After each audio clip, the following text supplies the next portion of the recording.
Correct മധുരം, correct taste. കാനഡയിലെ വിഷുവിന് പ്രത്യേകിച്ചൊന്നും ഇല്ലായിരുന്നു. പക്ഷെ ഞാനൊരു പായസം ഉണ്ടാക്കി. വേറെ 2 ഇൻഗ്രീഡിയൻസിന്റെ ആവശ്യമേ ഉണ്ടായിരുന്നുള്ളൂ ഈ പായസത്തിന്. അത് പാലും ടെൻഡർ കോക്കനട്ടിന്റെ മിക്സും ആണ്. പക്ഷെ ഞാൻ ടേസ്റ്റ് എൻഹാൻസ് ചെയ്യാൻ ലാസ്റ്റ് ഒരു ഇൻഗ്രീഡിയന്റും കൂടെ ചേർക്കുന്നുണ്ട്. വീഡിയോ ഫുള്ളും കണ്ടാൽ നിങ്ങൾക്ക് അത് എന്താണെന്ന് മനസ്സിലാവും. ഈ പാക്കറ്റ് പൊട്ടിച്ചപ്പോൾ തന്നെ നാട്ടിലെ നല്ല ടെൻഡർ കോക്കനട്ടിന്റെ മണം ഉണ്ടായിരുന്നു. ഇത് വളരെ ഈസിയാണ് ഉണ്ടാക്കാൻ. പാല് ബോയിൽ ആകുമ്പോൾ ഈ മിക്സ് ഇട്ട് കൊടുത്തിട്ട് 20 മിനിറ്റ്സ് വെയിറ്റ് ചെയ്യുമ്പോൾ പായസം റെഡിയാവും. ആ സമയത്ത് ഞാൻ നാളത്തേക്കുള്ള പാലൊക്കെ സെറ്റ് ചെയ്ത് വെക്കുന്നുണ്ടായിരുന്നു.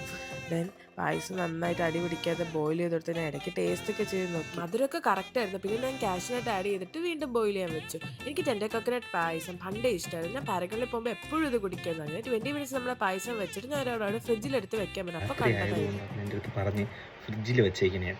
അതുകൊണ്ട് അത് വയ്ക്കുന്നതിന് മുന്നേ ഒന്ന് ടേസ്റ്റ് ചെയ്ത് വയ്ക്കാം. ഓക്കെ, ഇങ്ങനെയുണ്ടോ നോക്കാം. കുടിച്ചുകൊണ്ടിരിക്കാമെന്ന്. പായസത്തിനോടൊപ്പം വളരെ സിമ്പിളായിരുന്നു ഞങ്ങളുടെ